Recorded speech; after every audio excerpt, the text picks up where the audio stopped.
Idineklara ng Malacanang bilang special non-working holiday ang May 12, araw po ng eleksyon. At sa gitna po niyan, may mga nadagdag pang kandidato na inisyuhan ng show cause order ng COMELEC. Ating saksihan. Ang pakilala raw ng tatlong lalaki, mga taga-COMELEC silang mag-iinspeksyon ng mga automated counting machine sa isang eskwelahan. Pero napaamin sila kalaunan. Taga-COMELEC po ba kayo? Hindi. May dala pa silang peking COMELEC ID at may logo ng COMELEC ang kanilang sasakyan.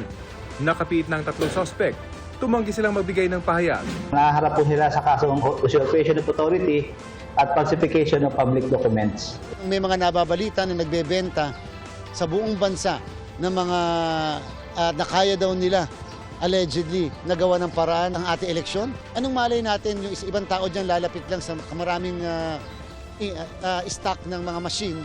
Kunyari, nandun sila sa mga makina at palalabasin nila na meron silang mga makina sa kanilang sariling mga bahay o sa kanilang possession para mas mataas ang paniningil sa mga kliyente. Inisyuhan naman ang show cause order ng COMELEC si Caloocan Congressional Candidate Edgar Irice. Pinagpapaliwanag siya kaugnay sa paraan ng pagpuna niya sa suot ng isang babaeng kandidato sa isang interview. Binanggit din sa show cause order ang ginamit niyang pandiwa sa isang kampanya na tila double meaning dahil nakakabastos para sa isang babae. Ayon sa COMELEC, posibleng paglabag ito sa kanilang anti-discrimination and fair campaigning guidelines. Gate ni Irice, walang pagdidiskrimina sa kanyang mga sinambit na pagbatikos lang anya sa mga aksyon ng isang public official. Tanong niya, bakit tila pinuntirya siya ng COMELEC? Dahil daw ba sa mga pagbatikos niya noon sa komisyon? Sabi ng COMELEC, sagutin na lang niya ang show cause order. May iba pang show cause order na inilabas ang COMELEC ngayong araw, kaugnay sa iba't ibang election offenses. Sa Marikina, dalawa.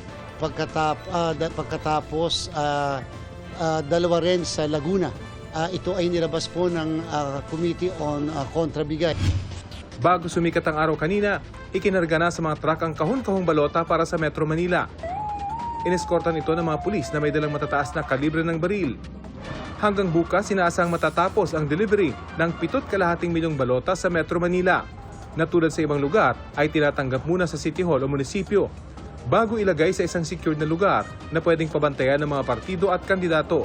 May tracker po yan at at the same time, lahat po ng truck na nagdi-deliver ay may kasama na PNP personnel na nakaantabay hanggang sa ma-deliver ang kahuli-hulihan o sa kahuli-huliang lugar yung mga balota. Lalo po ito, balota po ito.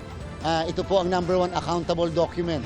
Patuloy naman ang final testing and sealing ng mga automated counting machine o ACM sa iba't ibang lugar gaya sa Tagbilaran City, Bohol. At Dumaguete City, Negros Oriental kung saan may pumalyang ACM na agad pinalitan. May mga naiulat ding ACM na hindi gumana sa dalawang lugar sa Davao City pero maayos na naisagawa ang mock voting sa iba pang lugar. Extended naman hanggang May 10 ang enrollment ng mga Pilipino abroad na boboto online. Para sa GMA Integrated News, ako si Rafi Tima, ang inyong saksi. Mga kapuso, maging una sa saksi. Mag-subscribe sa GMA Integrated News sa YouTube para sa iba't ibang balita.